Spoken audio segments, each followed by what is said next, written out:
Welcome, everybody, to another edition here of Let's Go Racing with David Starr, presented by Whataburger, episode 40. Dominic Aragon here filling in for Tyler Jones. So glad to have you all with us. Coming up on today's show, we're going to be joined by NASCAR Communications, Matt Humphrey, as he stops in today, and we're going to get to learn his story and his cool backstory that he has being a part of the sport over the last 20 years. We also have John Haverlin of ESPN Radio Albuquerque and the CircuitJournal.com stopping in as well on the panel. But before we get to everything today, we're proud to tell you about the folks at Whataburger and how not to forget that every Whataburger is made fresh and served hot and prepared just the way you like it. You want jalapenos and cheese on that? No problem. They've got you covered. Whataburger, proud to serve it hot and fresh, 24 hours a day. David Starr is always here on Let's Go Racing with David Starr, the star of the show. How's it going, Dave? Man, I'm doing great, man. I'm excited to have John join us and hear Matt's story. He's been involved in NASCAR for over a decade, and it's going to be cool to learn a lot about Matt and how he got to NASCAR. And so it's pretty cool. But, man, man, what an exciting weekend we had in our industry, man. The NASCAR Camping World Truck Series, the Xfinity Series, and the Cup race. Just, man, what a great weekend of great racing there at Talladega with three first-time winners. Man, that's what I love about Daytona and Talladega, and that's why it was so disappointing for me when I fell out of the race, because, we all know there's half the field that are powerhouse teams that have opportunity to win races week in and week out. And then there's the other half of the field that their funding is not, you don't have the funding it takes to have a winning team. But when you go to Daytona or you go to Talladega, those super speedways, it gives everybody an opportunity. It's kind of the great equalizer. And, man, we saw some extremely exciting and awesome racing this week at Talladega, man, with three first-time winners. So, man, what an exciting weekend it was. Absolutely. Dave, did you get to stay and watch the other two races, the trucks and the Cup race?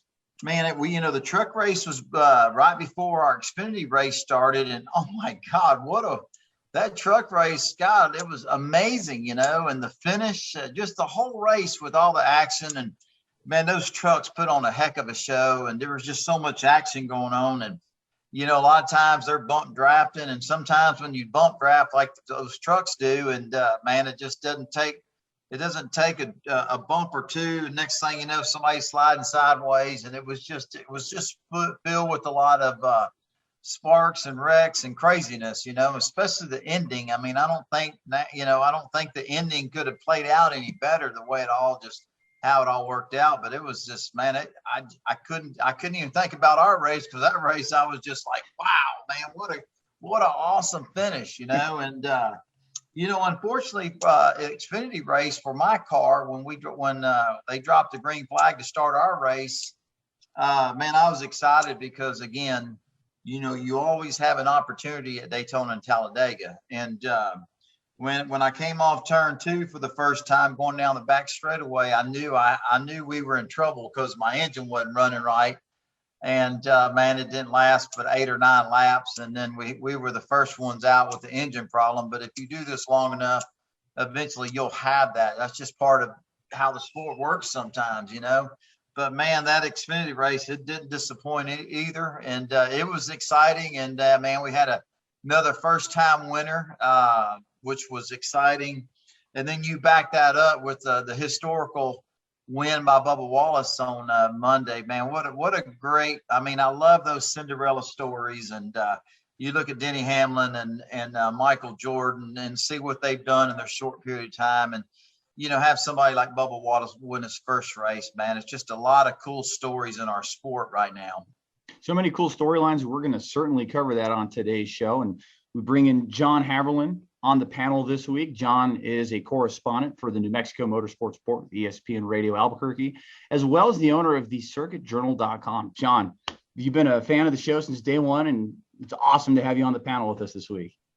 Yeah, thank you for that nice introduction, Dom. I feel like I'm kind of playing the role of you this weekend while you play the role of Tyler Jones, who is busy doing something else tonight. But yeah, I'm excited to be on and look forward to talking about Talladega and everything that's happening in the NASCAR world right now.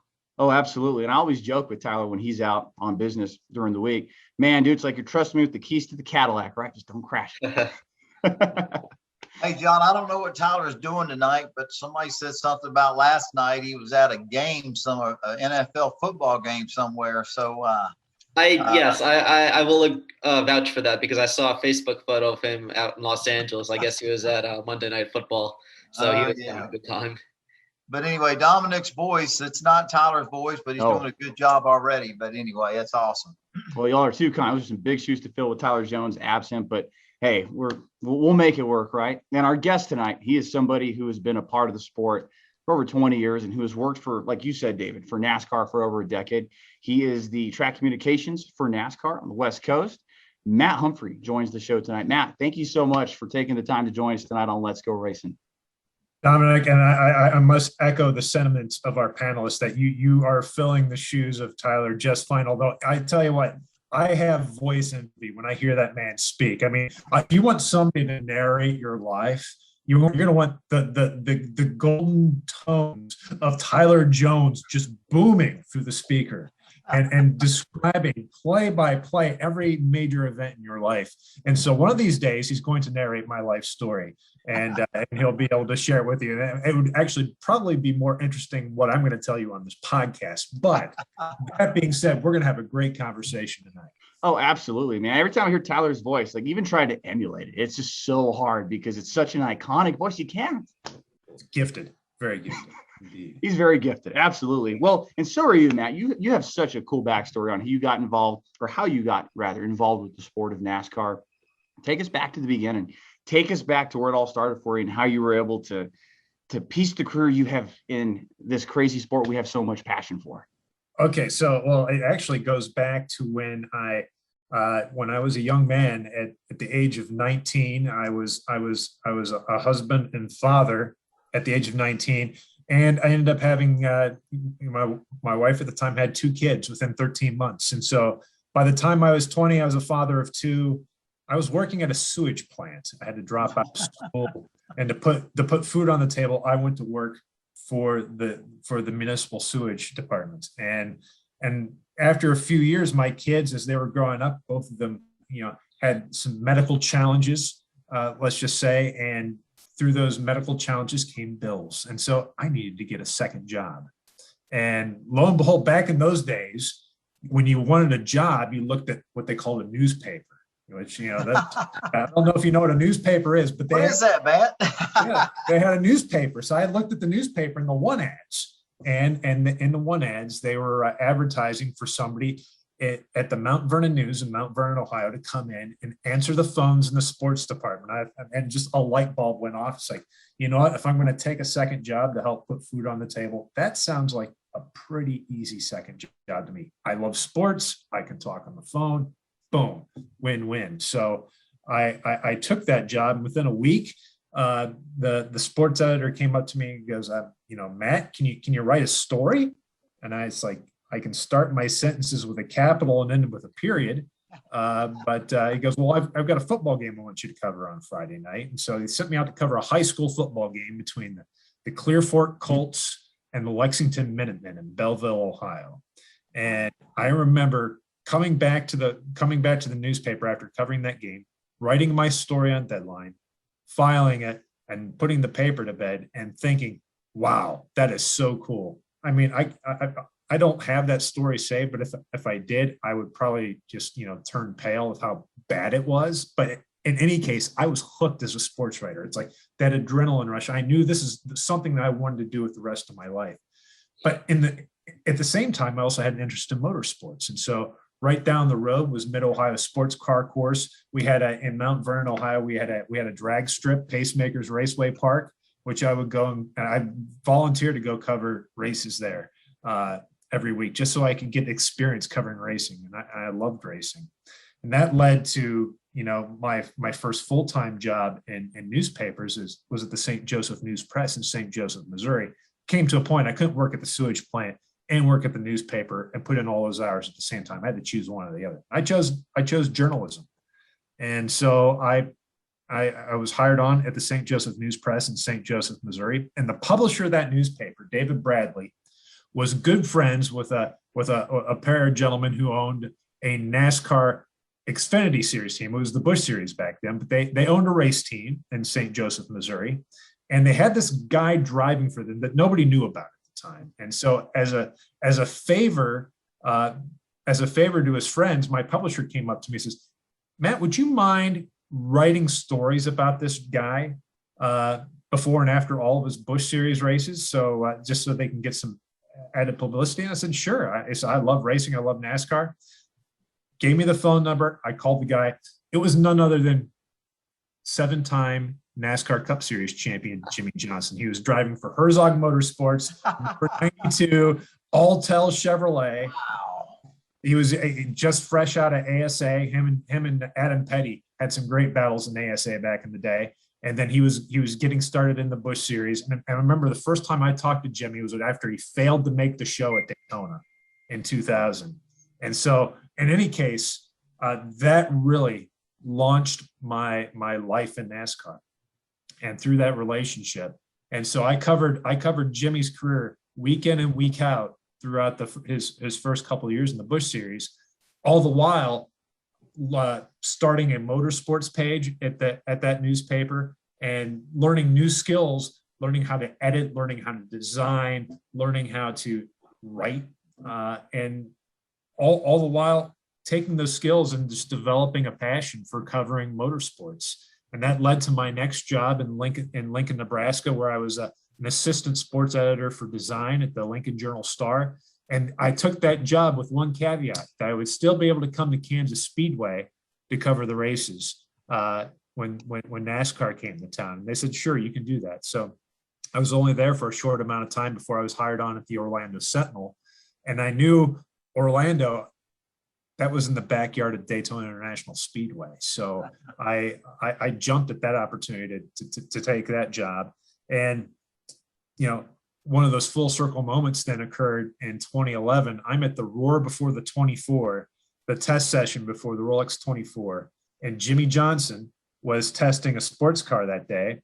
And he held a press conference inside the media center. And I had a laptop and I had a webcam on that laptop, and I turned it around and I live streamed it on OrlandoSentinel.com, live streamed that press conference. And then somebody came over to me and said, "Matt, we have this website called NASCARmedia.com, and we see you're pretty savvy with the internet. Would you mind applying for this job?" And it's like, raise my hand without a doubt. So, but a month later, Trevor Bayne wins the Daytona 500. I interview for a position at NASCAR. I join in May of 2011. In fact, my first day in the office was the day after Osama bin Laden was shot. So I still have that. I still have a copy of the newspaper from that day on my desk as a reminder of my first day at NASCAR. And it's been what an incredible journey and a blessing to be able to work and be involved in this sport and to get to know all the people and tell the stories of the drivers that you see day in and day out, and some of the stories you don't see, telling the stories behind the scenes. And that's the beautiful thing about our sport. When you have 40 cars in the field, there's not only do you have the drivers you can tell those stories about, but you have the crew members, the hauler drivers, the mechanics, the crew chiefs, the sponsors. There's so many different people involved in their sport and so many different stories that there's no shortage of things that you can take to market when you're talking to media members. And so that's a very rewarding aspect. Amazing, man. I just love hearing you. I love hearing your story. And man, I'm just sitting here memorized just by hearing all this. And one thing that pops in my head, just listening to you talk, married at 19, a father of 2, and those bills coming in because you have some medical bills. And so before you were married and before being a father at such a young age, was journalism, working in NASCAR? I mean, so it just all happened so quick. Is that correct? It really did. So I mean, literally, I was 6 months into college at that point in time. And at that point in time, it was, journalism and working in motorsports and working in NASCAR was the furthest thing from my mind. At that point in time, my focus was being a music major. I was a music major. I actually played the tuba coming out of high school. I had a scholarship. Tuba, of all things. And so I went to school on a music scholarship, and I was studying music at the time. But yeah, it was kind of like a lot of circumstances came together and created a perfect storm on a negative side, but then really finding a way to make the most of a bad situation. And hey, I look at it, I have two great kids now who are grown, and they're healthy, and they're living their lives. And so that wasn't a negative, but I mean, I certainly did not put myself in a great position to thrive at an early age. So I had to do a lot of work. I had to literally roll up the sleeves and roll up the pant legs to get and do some hard yards, do some really hard yards to get where I'm at today. And it's made me appreciate the journey. And it's also given me empathy for others who are also, struggling with circumstances that may be beyond their control, or maybe circumstances they put themselves in. But yet, then again, everybody needs a second chance to kind of work their way up and make mistakes and learn from them. And so that's life. It's life. And so, I just know that, everybody has their own unique story, and they're blessed in their own unique ways. And it's fun to follow those journeys. Well, man, I can't wait to buy that book, because man, that's I know that was only chapter 1 or 2 or 3, but man, that's unbelievable, and just listening to you talk, it's amazing to be a dad and a father at such a young age. I mean, I still think you're teens, it's just so young, but your kids, you have 2 sons or a daughter, what are your kids? Are they 2 boys, girls? I've got a daughter who's almost 28 here. Will be 28 actually here in 12 days. Lives in Rochester, New York, and then I have a son who lives in Lakeland, Florida. He's married, him and his wife, and they live in Lakeland, and they are they're enjoying their lives there. And so it's fun. It's fun to follow their lives. It's really cool too when you have kids and they grow older. Your relationship with them changes, and when they're little, you're their buddy. You're playing, you're out there, so you're teaching them how to play ball, and you're doing all the fun stuff that a dad does with your kids. But then you go through the teenage years, which a lot of parents call the war years, as you're working through the struggles of just raising teenagers and just the natural tension that comes from that. But when they grow older and they go through school, and then they mature and they become adults themselves, it's really cool to see how that relationship evolves. And I know I've enjoyed particular parts of each part of the journey, but now even more so, now more than ever, getting to know them as adults and as human beings that are fully grown and making their own decisions and living their lives. The cool thing you said that just struck me is like, they, man, it's what a blessing to hear that, they're just, everybody's healthy and everybody's happy and married and all that. But you had said something early on. You said that they had some medical issues and there was bills coming in, and you needed more money because man, when you're a dad and when you're a father, there's a lot of responsibilities that come with that. And I guess when you say I do and you're having kids, there's a lot of responsibility, and to hear you step up and say, hey, I'm going to need another job. And you created, you found, like you said, you went into the newspapers, which, what is that? And you found another job, and man, it's interesting to hear all that, because to hear about that time and to see where you're at today, man, I don't know if your kids, your wife, or your every man or yourself, you got to be proud of what you accomplished. And I love hearing your story because, man, you created opportunities for yourself. And once you figured out where your passion was and what you want to do, man, nothing was going to get in your way. So it's just, man, what a beautiful story. It's almost like a American, prosperity, have a dream, have a goal, work hard, and you make it. You know what I mean? It's, man, what a great story. Amazing. Well, thank you. And I will say, it's amazing looking back, and it gives you a sense of perspective, right? So like when you're going through hard times, and everybody goes through hard times. It doesn't matter if you're a multimillionaire or if you're somebody that doesn't have two pennies to rub together. Everybody goes through hard times. But when you're able to put hard times in perspective, it makes you appreciate the other side. So like in my instance, when I was going through that stuff at that point in time, and just feeling the weight of the world on my shoulders at that point in time with two youngins coming up, and it was really hard to see. It was really hard to see tomorrow. It was really hard to see how am I going to get through the next day? But after you put some effort to get through that, and you get to the other side, and you see that light at the end of the tunnel, and that light starts getting larger and larger and larger. The next time you face that dark spot, you can realize that time that you're going through at that point in time, that tough moment, is just a moment.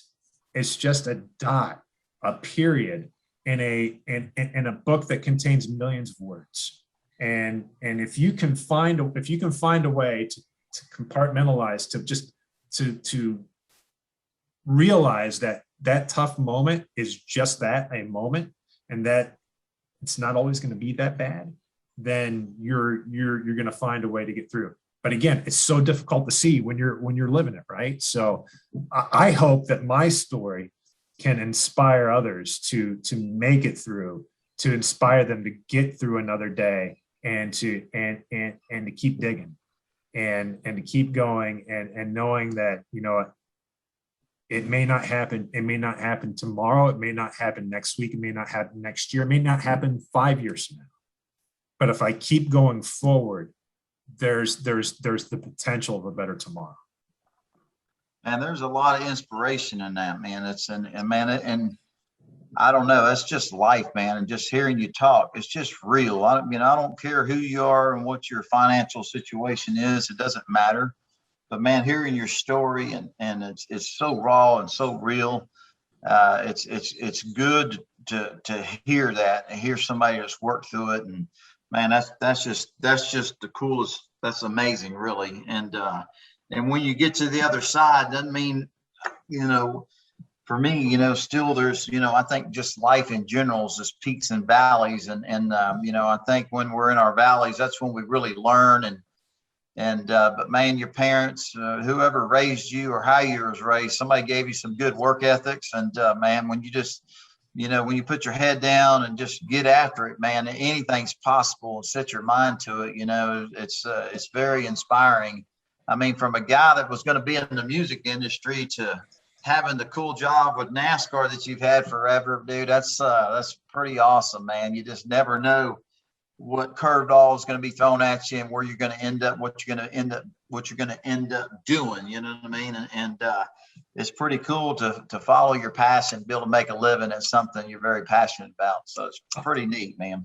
I was very fortunate to be raised by some blue collar parents who instilled a strong work ethic, and not just my parents, but my grandparents. I mean, both of my grandfathers retired from the Timken company, and which was a major steel and roller bearing manufacturer in Canton, Ohio.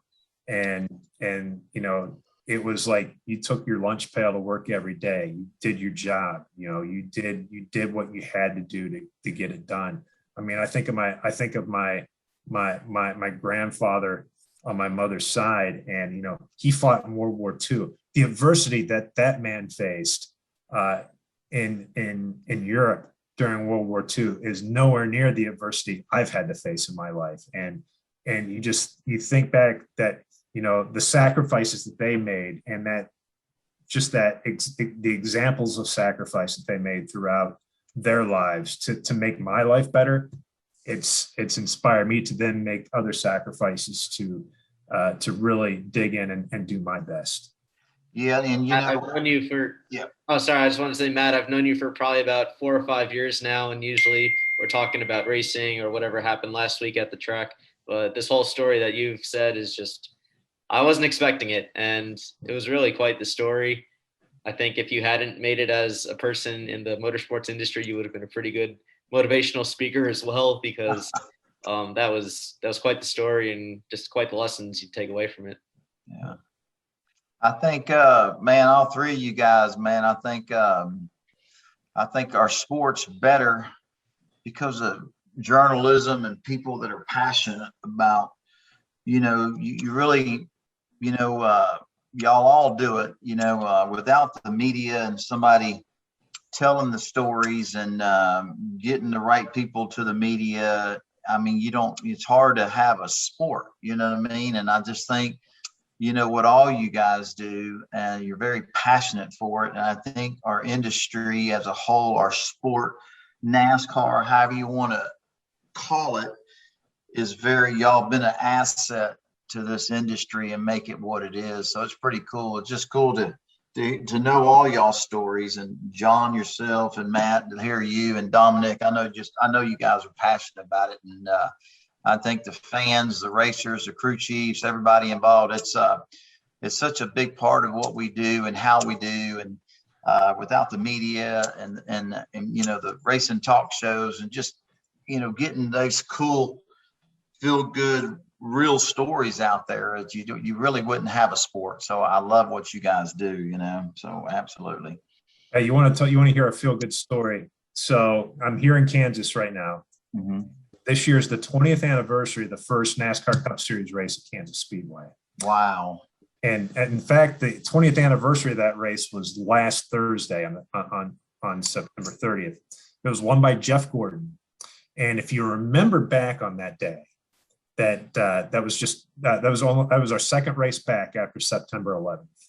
And that day at Kansas Speedway, Jeff Gordon had as a guest a young man, I believe he was 15 years old at the time. His name was Matt Dahl. And Matt's father was one of the pilots on United Flight 93 that crashed in Shanksville, Pennsylvania. But, Jeff wins the race. And in his Victory Lane interview, he dedicates his race win to Matt. Matt couldn't be there for the Victory Lane celebration because he had to leave early. And so I had completely forgotten about this story until I went back and watched the highlights last week as I was getting ready to talk to media here in Kansas City. And so I watched that Victory Lane interview of Jeff's and said, I something clicked in my head. I said, I got to find out what happened to this kid. And so I found out that this man has since become an astrophysicist. He's now 35 years old, an astrophysicist living in Seattle. He owns his own photo optics company, and he takes the most beautiful pictures of the universe with his equipment.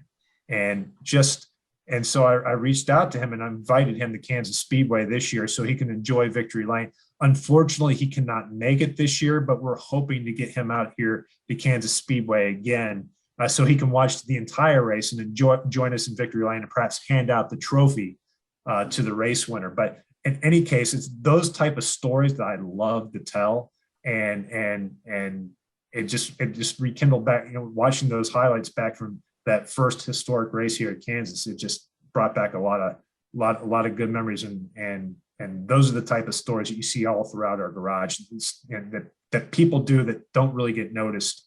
That our drivers do week in and week out.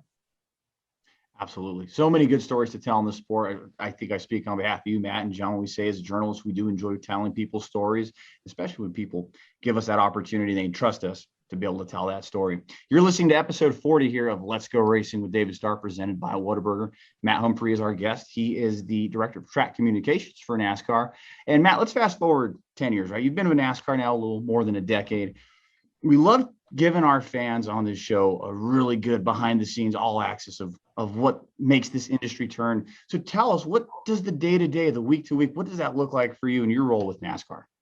So right now I manage the communications for all of our West Coast tracks. So that includes Kansas Speedway, Phoenix Raceway, Auto Club Speedway, and now the Los Angeles Memorial Coliseum. The Coliseum will be decided on February 6th, 2022. But so I manage the communications for those facilities. I work with the track presidents at those facilities to help tell the stories in those markets. And I serve as a liaison between the track and the media. And I work with our media to get them to tell the stories of the racetrack and to cover our races when we're when NASCAR is in town. So that's essentially kind of like a quick day-to-day of what I do. And then also I help out our racing communications team on other weekends when we're racing out west. So like at Las Vegas Motor Speedway, I help out in the media center or help with our communications process and race control. And so you'll see me at other facilities as well, particularly west of the Mississippi, and of course at the World Center of Racing, Daytona International Speedway as well. That's awesome, man. How many race weekends would you say in a typical year you're at? Usually it's between 20 and 25, depending on the year. This year it hasn't been as many since COVID, but I think at my peak, I would say like 2 years ago before COVID, I was at least 25 race weekends. And then I'd also occasionally help out our friends at IMSA with the Rolex 24, with the 12 Hours of Sebring and other events as needed along those lines as well. So basically anything, hey, if we're putting it on and it has wheels and a motor, I'm there. You know, Matt, just hearing you talk and talking about the racetracks that you kind of oversee, and I would have never thought, I don't know, 2 months ago or even a month ago that you would have ever said, we talk about the LA Coliseum. Oh my goodness. The Los Angeles Memorial Coliseum it's an iconic venue. It's an iconic venue. And, it is one of those places. It's held 2 Olympic Games, and it's going to host a 3rd Olympic game. So it hosted in 1932, it hosted in 1984, and it's going to host in 2028. And NASCAR is going to race there inside that stadium. They've held 2 Super Bowls inside that stadium. They've held countless number of meaningful college football games. John F. Kennedy gave his acceptance speech for the Democratic nomination there in 1960. There's so many historic events that's happened there. And guess what? NASCAR is going to now be part of that rich history.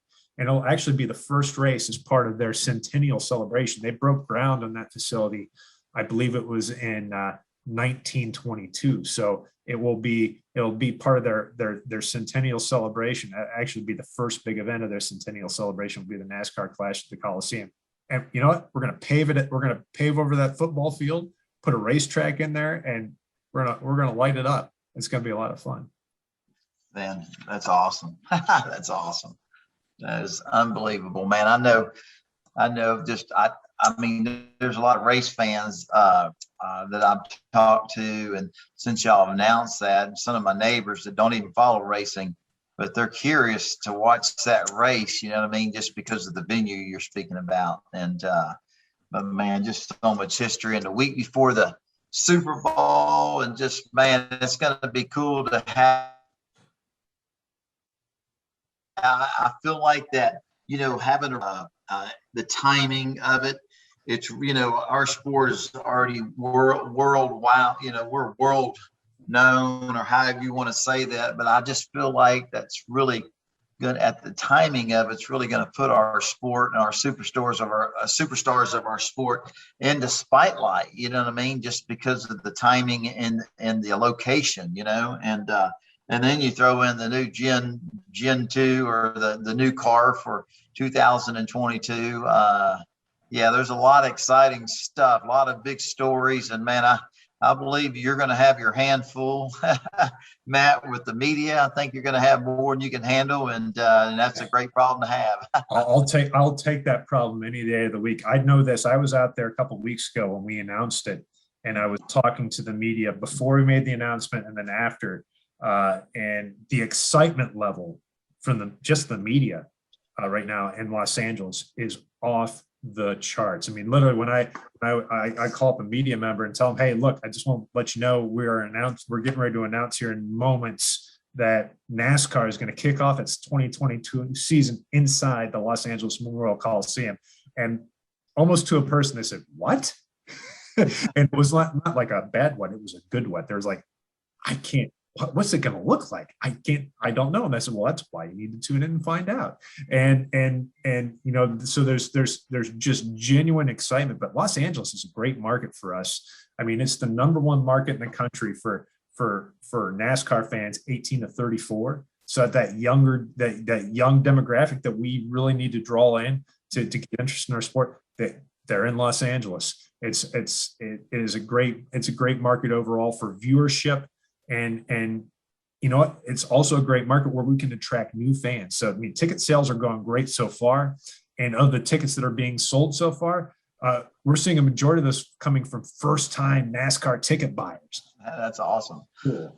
And one of the things I really like about the upcoming weeks, months, years for NASCAR is it seems the industry is moving more towards the west side of the country, west of the Mississippi. We're seeing some new tracks, obviously, with the football stadium in Los Angeles.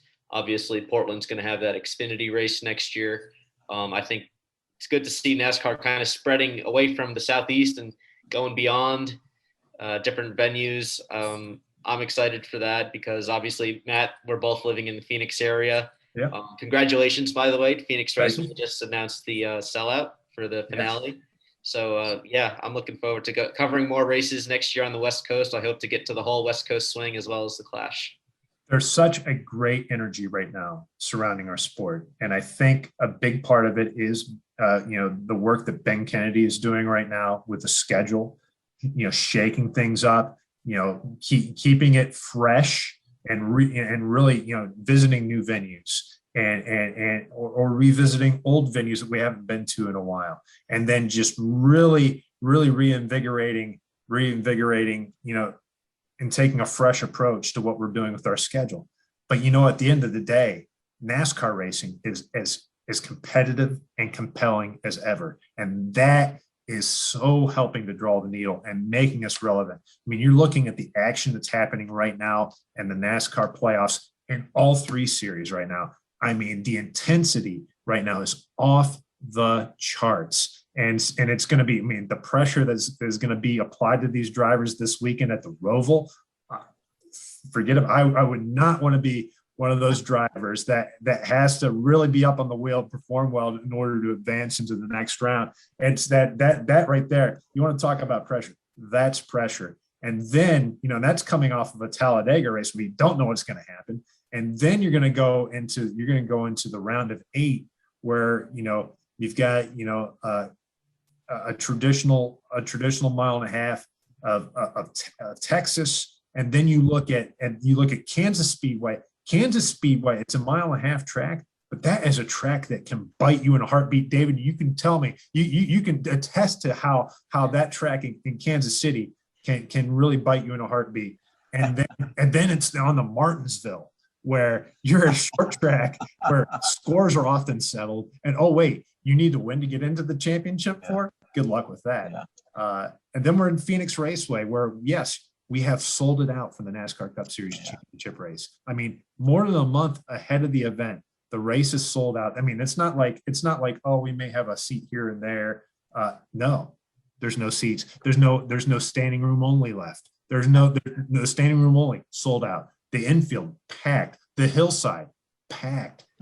There's and it's all being driven by the fact that NASCAR is captivating and compelling as ever with the competition that you're seeing on the racetrack. Plus, you're seeing the relevance that's taken place with the new fresh blood in the sport, with Michael Jordan as a co-owner, Pitbull as a co-owner, the new teams that are coming about. You look at the energy that's coming out of the NASCAR Xfinity Series right now with Matt Collig and Collig Racing, and they're getting ready to go in the Cup into the NASCAR Cup Series. You're seeing other teams that are performing, like GMS, that are announcing their efforts, to expand. There's so much great energy right now within our sport, and people want to get involved. And what we're doing at the Coliseum next year is going to take that to another level and put even more, not only fans in the seats, but also people are going to want to say, how can I participate in the sport as an owner, as a sponsor, as a team member? So that's I love being part of that energy. Man, I think NASCAR has just done a heck of the playoffs. The way the playoffs are set up, I mean, and I judge it, Matt, just listening to you. I love to hear you talk, the passion you have, but man, the passion that the sport is creating, the racing is so good. The intensity is off the chart. It's just amazing. But man, the drama we have in our sport because of the playoffs are so important. Man, I have fans, people that don't even pay attention to our sport, paying attention to it because the competition, the playoffs, there's so much good stuff going on in our sport. The drama, Michael Jordan, Pitbull, the new racetracks. I mean, Ben Kennedy, the NASCAR executive team, yourself, Matt, with everybody else. I mean, I just think the health of our sport, it hasn't been this good in a while, and I think, as you called it, Matt, freshen, a new schedule, a fresher schedule, going to venues we've never been to before, or going back to venues that we haven't seen in a long time. I mean, just in the new ownership. I mean, I just think NASCAR as a whole is unbelievable. It's getting where it's almost off the charts, man, the excitement level and all the great things that are happening. I just think, this thing's just growing and growing, and there's no telling where it's going to be in 2 or 3 years, so exciting stuff. That's for sure. Without a doubt. I mean, and David, you've seen the cycles in the sport, and how and things go in cycles, and it's when you see a wave like this building, and it's organic, and it's a combination of many things, but that it creates momentum. And if you're a surfer and you just want to ride that wave as long as you can. So, this is a time to enjoy the momentum. I mean, look, it's why we're the league of the year. NASCAR's the league of the year. Who would have thought that? Beat up the National Football League, beat up the NBA, PGA Tour. We're the league of the year. Why? Because we really took advantage of all of these events and really used it to our advantage to really create something special. We not only did we overcome the adversity of the COVID-19 pandemic and found a way to rally together as an industry to make sure our fans had something to enjoy week in and Matt, I would just tell you there, and I didn't mean to interrupt you, but sure, I think NASCAR, and because you're NASCAR, but man, I think we kind of, all the other sports and the fans, for NASCAR to be the first sport to get cranked back up, we were under a microscope from every major sport in the world, watching how this was going to work. And I think NASCAR couldn't have done it any better than they did it, and then, Major League Baseball, the NFL, everybody started following, you know what I mean? And I think NASCAR just did such a tremendous job. I don't think that hurt a thing. You know what I'm saying? What you're talking about. I think it helped us gain a new audience. We actually were able to gain a share of the audience that weren't really paying attention to us before. for the pandemic, and by being the first sport back. And even before we returned to racing on the track, what we did with the eNASCAR iRacing Pro Invitational powered by Coca-Cola, you look at what happened there. That right there, I mean, there was nothing aside from presidential briefings on television. There was nothing from a live sports and entertainment standpoint going on. There's no happiness being shared on television. But then we get all of the NASCAR Cup Series drivers playing iRacing against each other on national TV, and people tuned in by the millions to watch it because it was the only thing on that was fun to watch. You know, boom, you know, it's no mystery. We're in the fun business. We're in to entertain and to give folks a diversion from just the grind of life. And we really did a great job of that at that point in time. But when it was time to get back to work and get back on the track, we made sure that we were going to get back as soon as possible in a safe and responsible manner. But I think it made a huge difference that the fact that everybody within our sport rallied together as one to really keep the core focus in mind. How can we put on an entertaining and fun show for our fans in a safe and responsible manner? And we were able to find a lot of folks collaborated together to make that happen. And we'll look back for a long time, and everybody in this industry should be proud of that. Absolutely. We'll look back on this historic time era of NASCAR, motorsports, and sports, I think professional sports altogether. You're listening to episode 40 here of Let's Go Racing with David Starr, presented by Whataburger. We're about to get to our motorsports news and notes segment presented by John Haverlin. Before we do, I'm here to remind you, just a reminder that the folks at Whataburger cook it up 100% pure beef burgers 24 hours a day. You can get your burger fix anytime, day or night, at Whataburger. Whataburger, proud to serve it up hot and fresh 24 hours a day. John, quite a lot of NASCAR headlines to talk about this weekend. Let's start with that Cup race on Monday. Yeah, so unfortunately, I was not able to watch the Cup race live. Obviously, I did watch the replays. Pretty exciting to see how that ended. Bubba Wallace gets his first win in the NASCAR Cup Series with 2311 Racing. It was a pretty historical race for several reasons. Michael Jordan is now a team owner who is a winner in the Cup Series. That's a pretty big deal, I would say. McDonald's as a sponsor has been on the hood of a winning race car for the first time since 1994, I believe it was. And of course, Bubba himself winning, being the first black driver to win since Wendell Scott in 1963. Just a wild weekend from all three series. I think that's really what we got to touch on, is that each series, the Trucks, Xfinity, and Cup Series, all upset winners, all first-time winners, and all really worth discussing. Absolutely. And Dave, we'll start with you there. I mean, your thoughts. Bubba Wallace becomes the 198th different Cup Series winner in NASCAR's Premier Series history, and certainly showed the muscle there on Monday. Man, just a historical day, you know, to have Bubba Wallace in victory lane with team owners Michael Jordan and Denny Hamlin. I mean, you know, you knew when they announced their deal, you know, everybody was excited. Michael Jordan coming into NASCAR, man, it was amazing. It was the coolest thing.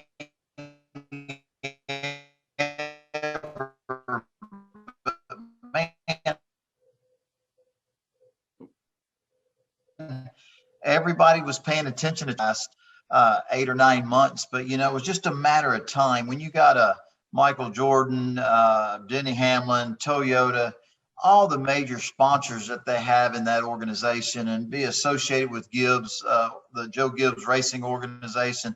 It was just a matter of time. But let me tell you what, Bubba Wallace earned that win. Nobody gave him anything. That race might have been rain shortened, but when the accident happened and the rains were coming, I mean, he made a charge to the front. He drove his way to the front, and man, they, you know, even though that race was rain shortened, they earned that win. You know what I mean? And man, it's cool. I mean, it's cool for anybody to win any Cup race, but man, just the scenario, and to have Michael Jordan, Denny Hamlin, and Bubba Wallace in victory lane. And like I said, the first African-American driver in our history since Wendell Wallace did it. And 1963. I mean, that's just good stuff. You know what I mean? It doesn't. That's just great story, great storyline, great Cinderella story, but not surprising. Absolutely. I knew that team was a bit.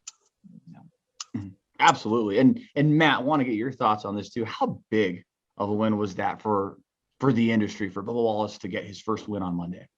It's mind blowing at how big that is for NASCAR. I mean, Bubba's personality in and of itself he's just a cool guy, and he creates crossover appeal just because of who he is as a person. And that, but the historic nature of being the first black driver since Wendell Scott to win a NASCAR race, that opens a lot of doors. And you know what? Let's step back to 2020, and let's step back to Atlanta Motor Speedway when we took a pause before the NASCAR Cup Series race for a moment of listening, and in a time of great social unrest in our country over race relations, and you know, Bubba was a leader in that front. But that moment we paused and we listened and just embraced our diversity, really, in a real manner, to me, in a meaningful, impactful manner. That moment then I believe opened up a lot of doors for us at that point in time. So people like Michael Jordan would want to come and participate in our sport. And that led to this great opportunity with Bubba Wallace and Michael Jordan, Denny Hamlin coming together with 23XI Racing. And then you see what happened yesterday.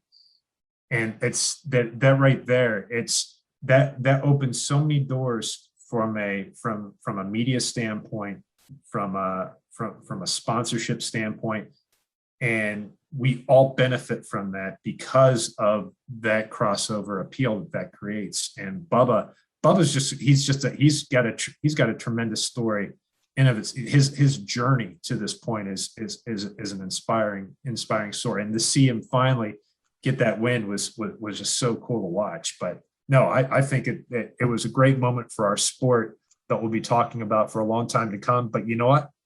I don't think it's anywhere near his last win in the NASCAR Cup Series. I mean, he is a talented shoe. He's been a talented shoe for years. And we've seen it, all the way back in the days when he was, racing up in what is now the ARCA Menard Series, East and West Series, all and into the Camping World Truck Series and then the Xfinity Series. We've seen a driver with a ton of talent, a ton of raw talent, and he's now getting himself into a great opportunity with that team that Denny Hamlin and Michael Jordan are building. They're just getting started. This is just the beginning for them.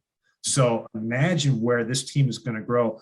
Kurt Busch coming aboard next year with this team is going to add some veteran leadership and that guidance and those notes that he can provide with a brand new race car, with the next gen race car being unveiled. That's only going to make Bubba better, having that veteran voice that he can lean on week in and week out. So it's going to be fun to watch his career develop. It's going to be fun to watch how Bubba's story is told. I mean, you saw he was on the Today Show this morning. It's not easy to get a NASCAR driver to appear on the Today Show. Not to get a driver to appear, but to get the Today Show to talk about it. It's not the easiest thing because there's so much news going on in the world. But you know what? Guess what? Bubba Wallace winning the NASCAR race at Talladega yesterday. That's national news. That's not just sports news. That's news. Hey, Matt, it was on Nightline last night. I mean, I got home late from Charlotte last night, and it was late. And, man, I got home 5 minutes, or I turned the TV on, and Nightline was playing, and they talked about it on Nightline last night. And I woke up early this morning to take my kids to school.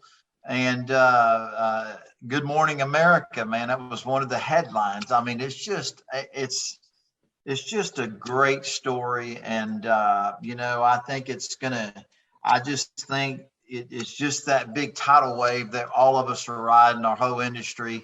It's a part of it. And I believe that we're going to see more people want to get involved in the sport. And I don't know, as drivers, might inspire some other people, African Americans, to pay attention to, hey man, you can be a race car driver too, no matter what nationality or where you come from or what color your skin is. This is for everybody, and I think that story, Bubba Wallace's story, is just, it inspires little kids around the country to get involved in stock car racing and to come maybe one day do what Bubba Wallace is doing. And I just think everything's so good about all of it. It's just, it's beautiful. Yesterday was a beautiful day, and it just continues to be beautiful. And it's awesome, man. I'm honored and humbled to be part of such a cool industry. And when you have stories like what we saw and history being made yesterday, it's pretty cool.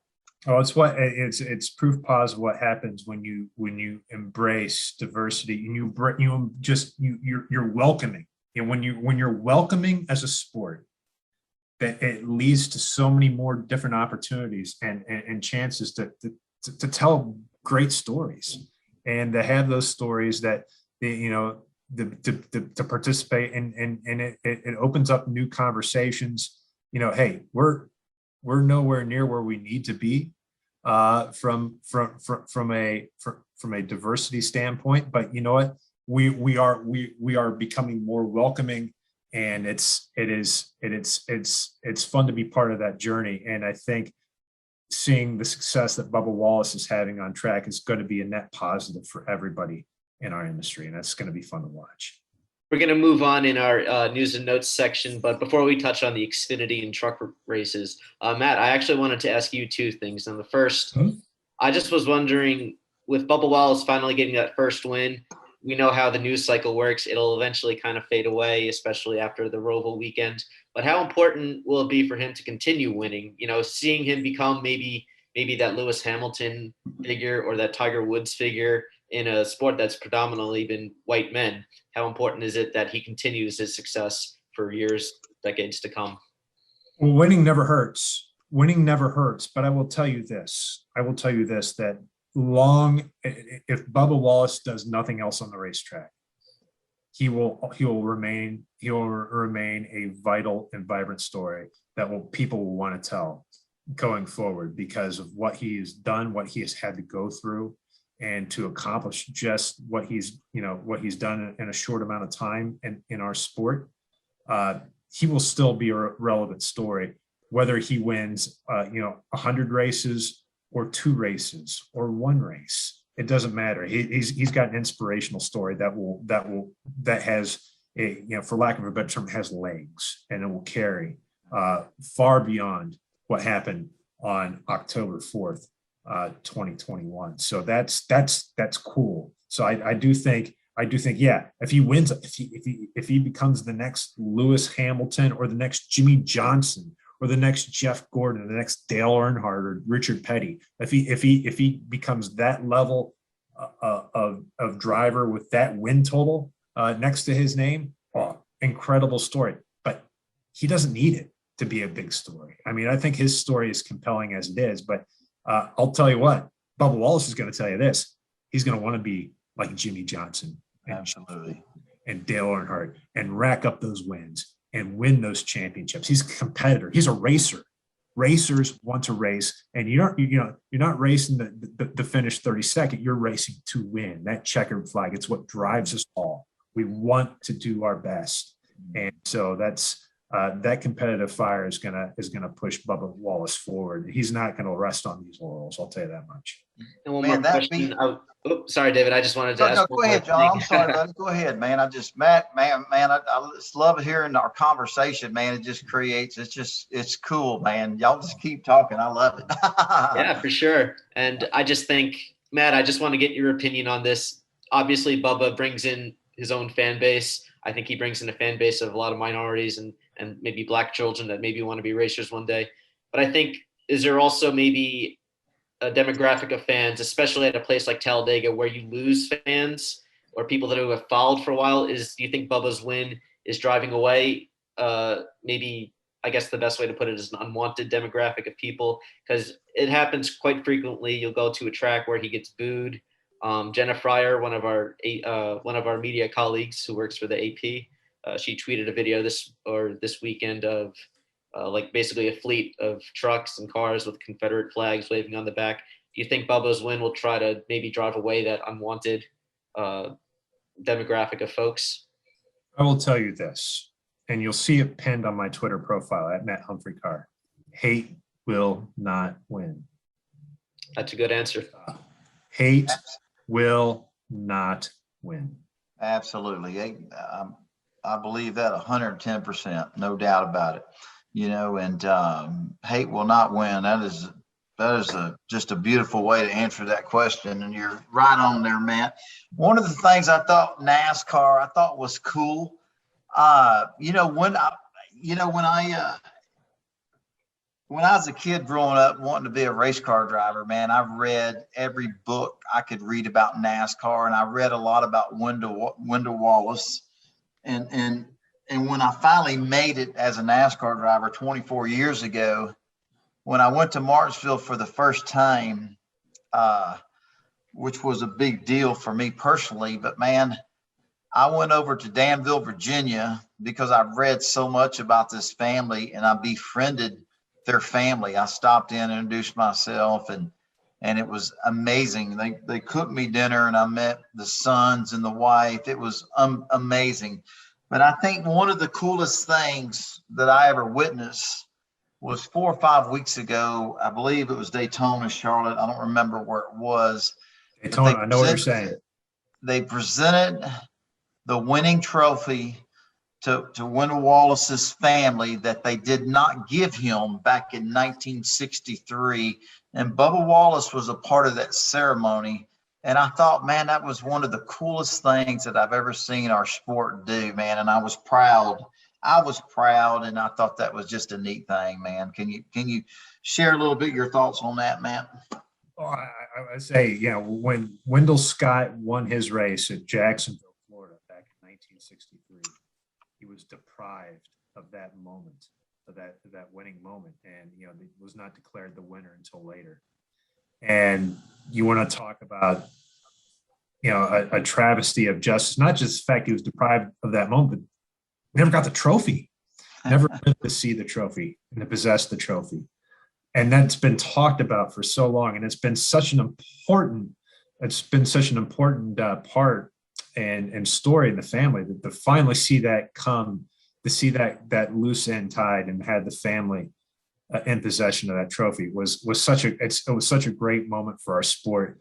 I too have had an opportunity to meet Wendell Scott's family, particularly when we're racing in Martinsville. You always encounter them at the paperclip and hearing the stories and just hearing kind of the cool stories too from his contemporaries like a Ned Jarrett, a Richard Petty, guys that competed at the same time. Some of the stuff, the stories that they tell about, of competing with Wendell, and then also, the hardships he had to go through, and it makes you, and it's why this man is in the NASCAR Hall of Fame. You want to talk about competing through adversity. I mean, this man showed up at the racetrack week in and week out in places where, people made no secret that they were not welcoming him with opening arms. And yet he showed up and he competed. What an inspiration. And so, I mean, just that spirit of a racer that he had to do that. It's inspiring. I kind of get choked up thinking about it because it is, I have never been in that man's shoes to where I've had to face that type of personal hatred on a week in and week out basis. And to be able to accomplish that in the face of so much hate was incredible. Just the mere fact of showing up was a win in and of itself. So,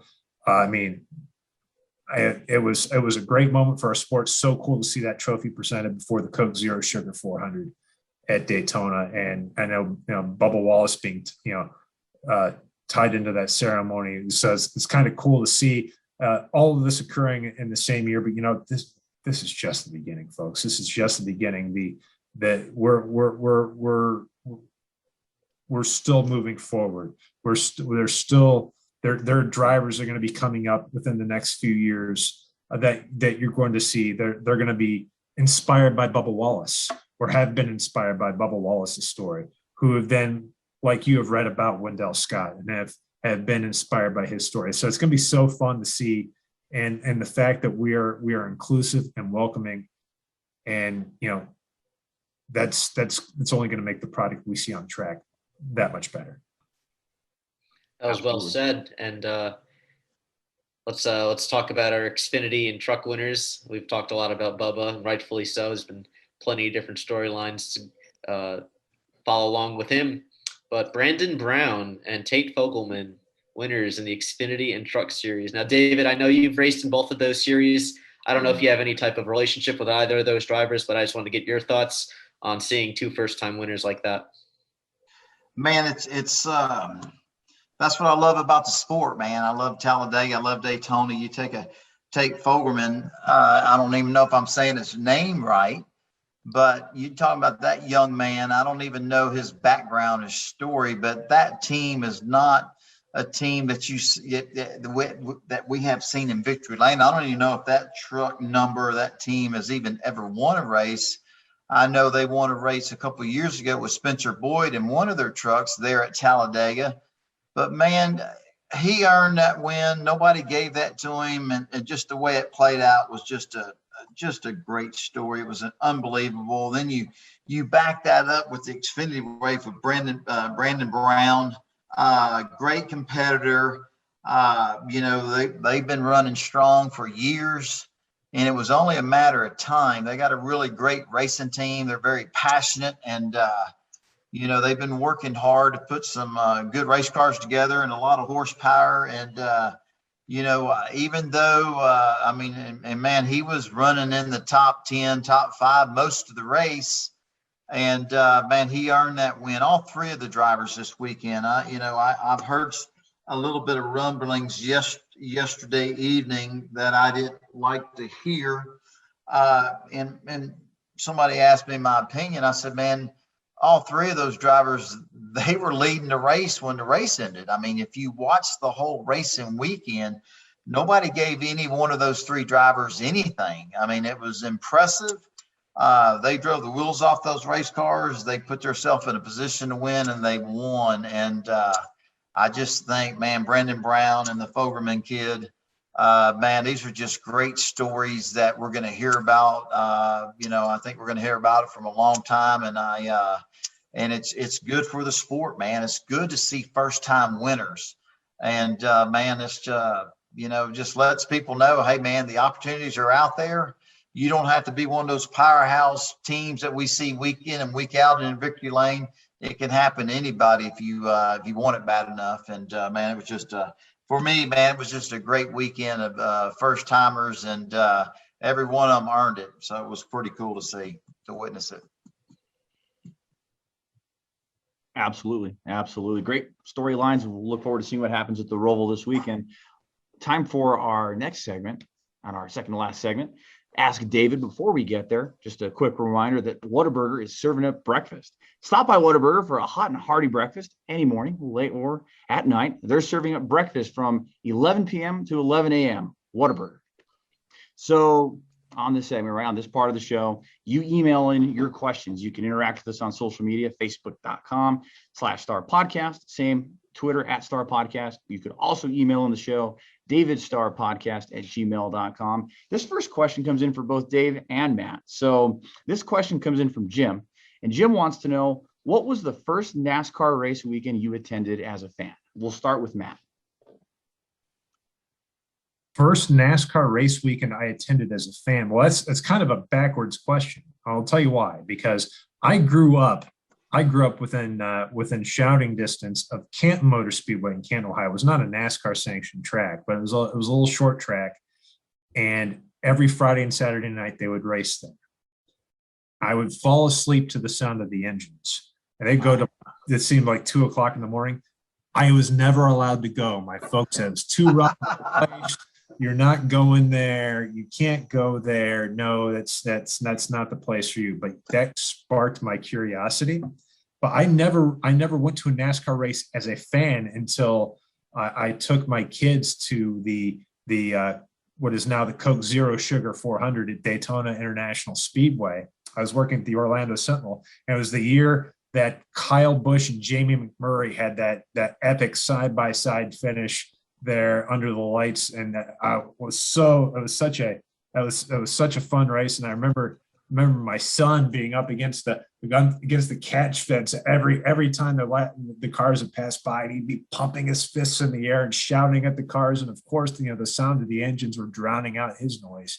So that was a fun memory. We still talk about that day as a family. But that would be my first NASCAR race as a fan. Now, my first NASCAR race overall was at the Milwaukee Mile to watch Jimmy Johnson race, covering him. It was with Herzog Motorsports back in 2000. So that was my first NASCAR race overall. That's awesome. How about you, David? What was the first race you attended as a fan? Well, I want to respond to Matt because man, what a cool story. I mean, man, isn't it ironic to live that close to a racetrack where you hear it, the wind's blowing, and it carries the sound of those awesome engines. And man, your mom and dad don't let you go to the races because they don't want you, because it's too loud, it's bad for your hearing. And you fast forward to an adult, and next thing you know, you're working for NASCAR. I mean, it's just, man, does it come full circle or what? Well, it really does. It really does. And so like that sparked my curiosity for racing. So like anytime I'd see racing on TV, I would watch it. In fact, my first exposure to NASCAR was watching Cale Yarborough as a guest star on the Dukes of Hazzard. and I don't know if you remember that show, but Cale Yarborough was a guest. He was a guest star. They had an episode with Cale, and that was kind of my first recollection of NASCAR. And then, but like anytime racing was on TV, I would watch it, and I would just be transfixed by the whole spectacle of racing. So it was like, yeah. And so I had to grow up in order to make my own decisions and go to the racetrack for myself and really check it out and just fall in love with the sport in person from a journalism standpoint. So it's kind of cool how something like that can spark a flame. Absolutely. So man, I do remember I watched that show many times when I was younger. So I definitely remember it. I don't know about you young guys, but man, it's hard to answer that question, because I grew up, my dad was working in racing when I was born, and worked for a guy named Ronnie Chumley and Tony Bittenhausen Jr. Man, ever since I was 3, I can remember as a little boy, man, that's what I fell in love with. And at Meyer Speedway, a half-mile asphalt racetrack in Houston, Texas. My dad worked for Gordon Van Loo that owned Vita Fresh Orange Juice. They had Indy cars that Bobby Unser raced at the Indianapolis 500, and Ronnie Chumley and Tony Bittenhausen Jr. raced the stock cars and went to Nashville, went to Daytona, and just traveled the southeastern part of the country. But man, that was a NASCAR sanctioned race back in the late 60s, early 70s. And man, AJ Foyt had a driver named Larry Schaud, God, Freddie Fryer, Neil Bonnet. Man, I remember it like it was yesterday, and ever since I was 4, 3, 5 years old, man, I still pinch myself today, even though I've been doing this for 24 years. I love it, man. And I loved it then and knew what I wanted to be when I was a little boy, and blessed that it all worked out. But my first NASCAR race, I guess, where I saw Richard Petty, David Pearson, Buddy Baker, Bobby Allison, those types of superstars of the time, was at Texas World Speedway. I think it might have been 1971, 1972. And my dad took me to the Texas World Speedway in Bryan College Station, 2 Mile Super Speedway, the sister track to Michigan. And man, when I walked up that hill, with my mom and my brother, and my dad was already there, had been there for 2 or 3 days. And man, I overlooked the railing where all the stands were. And as you saw they called it NASCAR Grand National back then. They were all lined up, gridded on pit road. Man, that was life-changing moments, man. But those first NASCAR races when I was a little boy and seeing my first NASCAR Cup race, Grand National, whatever they called it back then. I mean, it changed my life forever, man. I knew what I wanted to do as a 5, 6, 4-year-old kid. It just it had such a big influence on who I became, and it was just unbelievable, man. And I've loved it, been passionate about it ever since, and I still thank my dad and get emotional about it at times. I thank him for being involved in such an awesome industry, such a great sport, and it shaped me to be the person I am. And I have what I have, and my wife and my kids, and all the cool things that come with it. And, John and Dominic, and having this podcast and everything I do today is because of the industry we work in and being part of NASCAR. And I'm so blessed, man, and I love it. And I love to hear John and Dominic and hear you speak, Matt, because you guys are just as passionate as I am. And man, what a great industry, man. Life's beautiful, man. I love it. It is a fun industry, Dave. And I think you said it best. This was probably about 8 or 9 episodes back, but you said that the day will come where you hang up the fire suit and the helmet and the steering wheel for the final time. But all these relationships you made, you could go to any part of the country because of all the people you've met in racing and the people building and the relationship building. I think that couldn't be further from the truth. This industry just connects people. It really is truly a family. Absolutely, man. Absolutely. Yeah. Absolutely. So we have one more question from the mailbox, and this is for all 3 of you guys. This question comes in from Ellen, and Ellen writes in, what is your favorite part of your job in NASCAR? We'll start with Matt. It's easily the people. I mean, working and meeting the people is fantastic, and you just don't know where you're going to strike up a conversation about NASCAR. So here's a case in point. I'm on vacation with my wife in December. We decided to go to Costa Rica, and we checked into a resort that was pretty remote down there because of COVID. We didn't really want to be around a lot of people, and so we found a safe place to go. We're checking into the hotel, and this Costa Rican man who is the concierge there asked me what I did for a living. I told him I work for NASCAR. He goes, "Really? Do you know Bobby Hillin?" And it's like, well, I tell you what, I don't know Bobby personally, but I know his story. I know he was like the youngest winner at Talladega when he won back in the day. He had one NASCAR Cup Series win at Talladega Super Speedway. And, but yeah, absolutely. He had quite a racing career. He goes, "He's a good friend of mine." And shut the front door. He was like, I'm here in Costa Rica in the middle of nowhere. There are monkeys dangling out of the trees. There are parrots flying around the air, and we're talking NASCAR. That's awesome, man. And then Bobby is he works in the oil industry, and his business partner actually had a house right next to this resort and would come over to the resort to work out. And so he introduced me to his friend, and we went up and my wife and I met this lovely couple, and we ended up FaceTiming with Bobby Hillin. Wow. Telling stories about days gone by in NASCAR and people that we've all known. And that was just such a beautiful moment. And the fact of the matter is, you just, it's those relationships that you build, and it's that common bond you share as somebody who loves racing. You just don't know where you're going to encounter a NASCAR fan, and that's just a really cool moment. And again, proof positive that the people are what make this business. Absolutely. And for you, Dave, piggybacking off that, what's your favorite part of your job?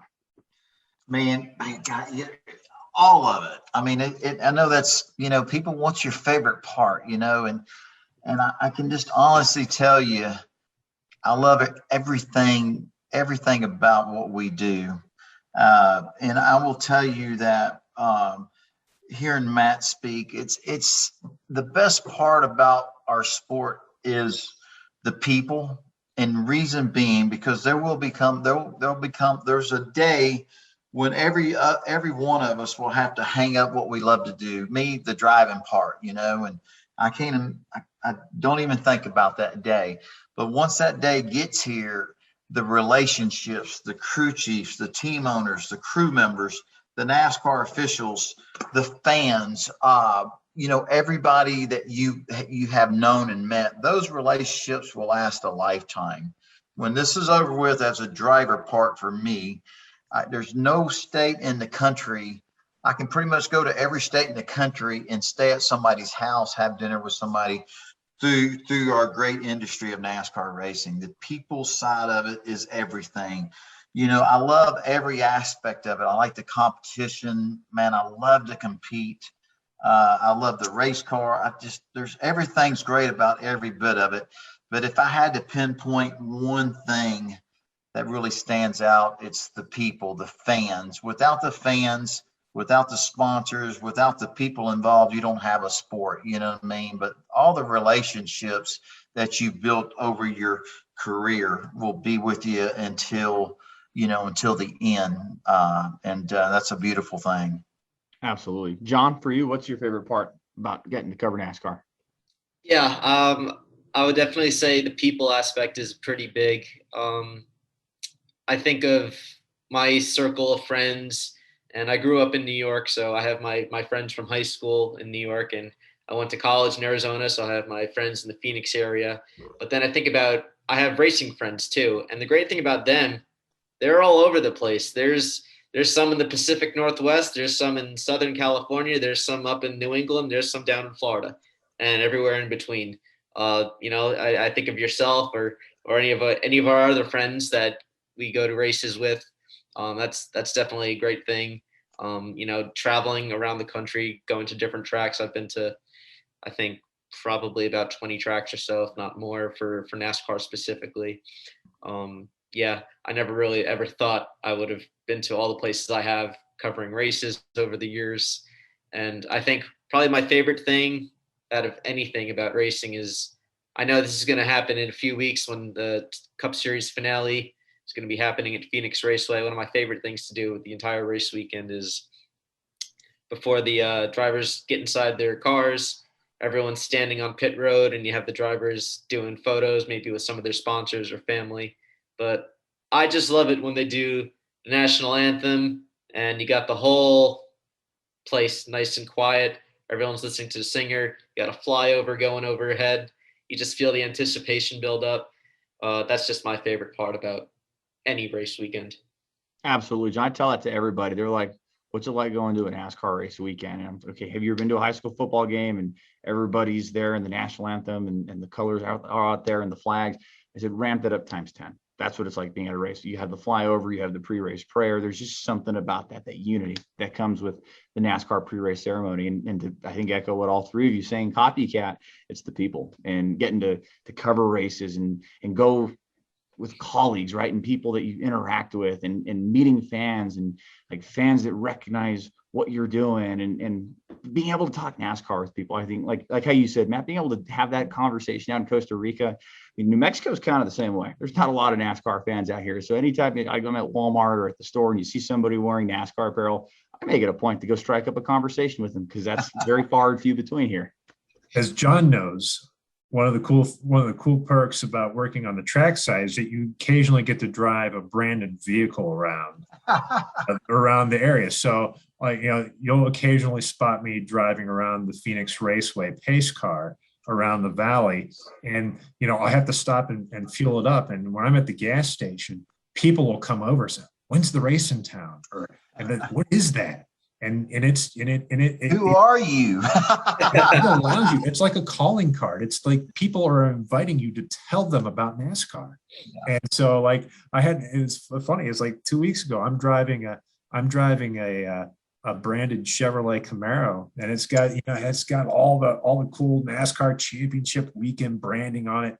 And the attendant inside the gas station comes running out, just all agog over this car. Like, how cool is this? I said, do you want your picture with it?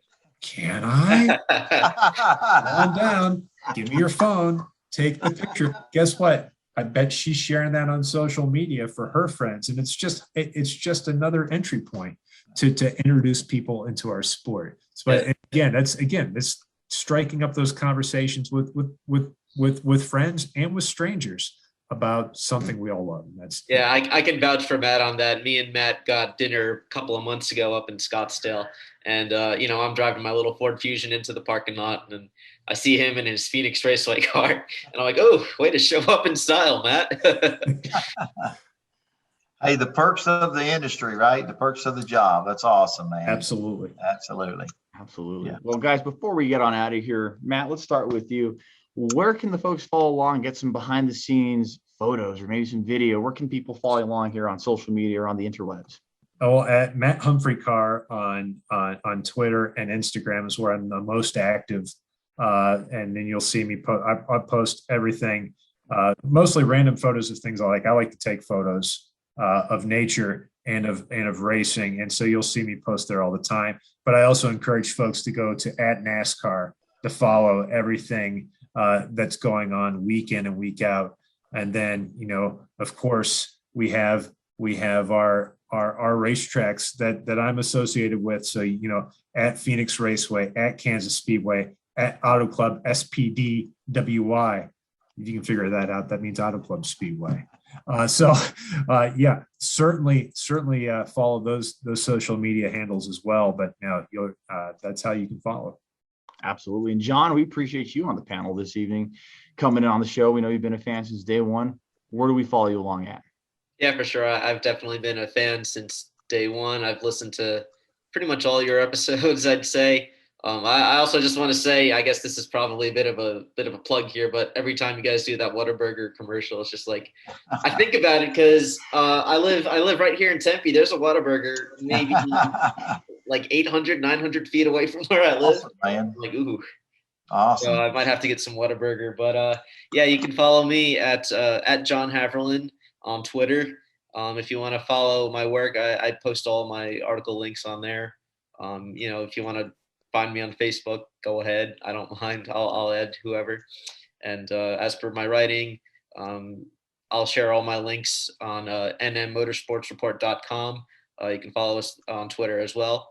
It would be NMM Report. And I also have a writer who's kind of working his way up the NASCAR media ladder. Matt, you might know him. His name is Cole Cusimano, and he does some writing for me. You can follow him on Twitter. And we do the Circuit Journal, which is a website that I created last year during the early stages of the pandemic. So it's thecircuitjournal.com or @Circuit Journal, all one word. And that's where we post our columns and weekly content. Perfect, John. And I must say, you're very lucky. You're only 800 feet away. I'm 75 miles from the closest Whataburger, but I'm looking forward to having some later. Yeah, I haven't had Whataburger in like probably at least a month or so. I think I'm due for a visit this weekend. What do you think? Hey, I think that sounds like a winning call. Like a green chili double and a shake, right? Absolutely. John, don't make me hungry. You're making me hungry. So, Gabe, we'll start here on this final roundup. So what do the next few days look like for you?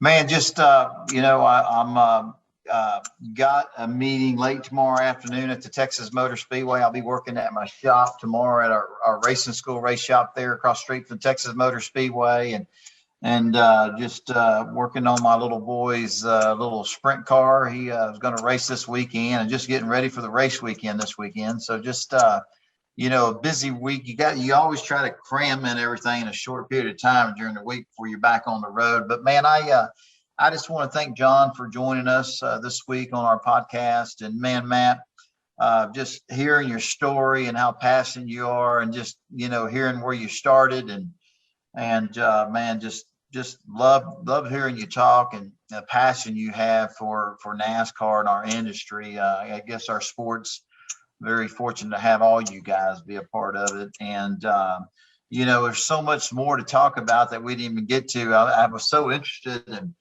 Jimmy Johnson's such a great friend of mine and such a freaking awesome champion, and just one of the all-time ever best that we got to witness, that all of us witnessed, win so many races and so many championships. And man, in that book that you'll write one day, Matt, you'll I'll be reading it, because man, to spend time with Jimmy Johnson before he even made it to Hendrick's organization with Jeff Gordon, being with him and covering him and befriending each other from the early days of his NASCAR career when he was driving for Herzog's. I remember it like it was yesterday, because I used to do a lot of stuff when I was driving for Chevrolet in the Truck Series, and me and Jimmy would do some things together. He's never changed. He's a true champion, a great man. He's just everything. When you think of a champion, I think of Jimmy Johnson. He's everything a champion should be and will be. And but man, we didn't even get a chance to cover those cool stories with y'all's relationships. But I probably annoyed the living daylights out of him. That's okay. You did your job. It means you're a good PR person. Absolutely. That means, Matt, we're going to have you back on so we can tell some more stories. Oh, absolutely. And then there's some great stories. Great learning back in those days too. I mean, his crew chief at that time was Tony Rambo Liberati. If you remember Rambo, and he was a great story in and of itself, a survivor of the former Marine in the Beirut bomb blast that took place there. But yeah, just an incredible story. And yeah, there's some tales to tell from those days. But what's really cool, and David, you put it best with Jimmy, what you see is what you get. Absolutely. He has that same down to earth personality now that he had back then. And I think I wrote about him. I described him as kind of like Wally Cleaver in a fire. Wally Cleaver reference probably falls short of anybody under the age of 40. So you didn't watch Leave It to Beaver, but he was just he just kind of had that kind of that air about him. But he was just genuinely a nice human being. Super nice. And still remains a nice human being. You see all the good he does on and off the racetrack. I mean, you just wish guys like that nothing but success, and it's good to see him enjoy all the success that he's had over the years, and to many more years of success. Absolutely. So Dominic, go ahead. I got to mention something to Matt. Rambo works for our team, MBM Motorsports. He's been working for Carl Long for, I want to say, maybe 3 or 4 years. And we've been great friends known him for a long time. And, he could be a chapter in your book, just him alone. But man, what a interesting guy, great guy, and a great friend. But one of the things I want to share with you, just hearing you talk about him, the Herzog, I didn't know those owners. I was around then and I seen them, but I believe the dad, I don't remember his name, passed away within the last 2 months. And I want to say 6, 7 weeks ago. And Rambo said, I talked to Rambo at the shop not too long ago. And he said, man, David, I flew with Jimmy Johnson and we went to the funeral. Mm-hmm. And he was just telling me about everything. And he said, hey, man, he's telling me about the family and their relationship. But he said, man, Jimmy Johnson, he's still the same guy, crew chief 20-something years ago. He's the same guy, mm-hmm. And hearing Rambo tell me that story of them flying up and going to the funeral and coming back and listening to you speak, because you were a part of that. Y'all were a team 20 whatever years ago. And man, you're spot on. You're spot on. You talk about it. Rambo just talked about it, and it's interesting to hear you speak about it now. Rambo would call me. Rambo would call me if I would get something wrong in the newspaper. So if I wrote something, I'd have a weekly NASCAR column in the newspaper, right. and that was the early days of the internet. So it would post up, and he would read it. It get posted on J-Ski, and if I had something that was inaccurate on, Rambo would call me up and he would chew me out, and then he would tell me like it is. That's the kind of guy that Rambo is. He's his own ex-Marine. He's going to tell you like it is, right? And so, but I learned a lot from that. And he took the time to teach me and walk a young journalist through, say, hey, look, this is what you got this wrong here. This is why this happened. This is why that happened. That to me was invaluable. And we shared some cool, we shared some cool moments. In fact, after going to that race at the Milwaukee Mile, Rambo, myself, and the Herzogs then flew to Colorado Springs, and we watched the Herzog Motorsports team compete in the Pikes Peak hill climb. And Rambo and I actually stood and watched that race from the side of the road there at Pikes Peak, and where Herzog won it with Larry Ragland as the driver. And Wow. that was like, I mean, one of the coolest motorsports memories I'll ever have. But please tell him I said, I've been wondering what's happened to him over the years. I knew he's still working in the industry someplace, but yeah, please give him my best, and I'd love to reconnect with him at some point in time. No, Pat, no. I will definitely do that, Matt and John. Matt, man, what an honor it's been to have you guys. Thank y'all. It's been really cool. Our fans are gonna love hearing your stories and learning more about this great industry and learning more about you. So thank both of you guys. Yeah, thank you for having me, David. I had a fun time tonight, and hope you guys are willing to have me on again at some point. Absolutely. We need both of you guys back on at some point, Matt. There's so many, they say you're a great storyteller. If like you've left somebody on a cliffhanger, you've left all of us on a cliffhanger. We're gonna need some more stories and some more gaps filled. So we'll definitely be getting you back. And same with you, John. And as we close out the show, we just want to remind you all, you can follow along the action. We post shows every week. We're on Facebook.com/David Starr Podcast. On Twitter @Star Podcast. Be looking for some giveaways that are going to be coming out here pretty soon with some David Starr autograph memorabilia, as well as you can always listen to the show every week. Fresh episodes on Apple, the Google Play Store, Spotify, and all your major podcast platforms, as well as the video version on YouTube at youtube.com/Let's Go Racing with David Starr. For John Haverlin, for Matt Humphrey, David Starr, I'm Dominic Aragon. We will see you next week. We put the checker flag out on this one. Thank you for listening.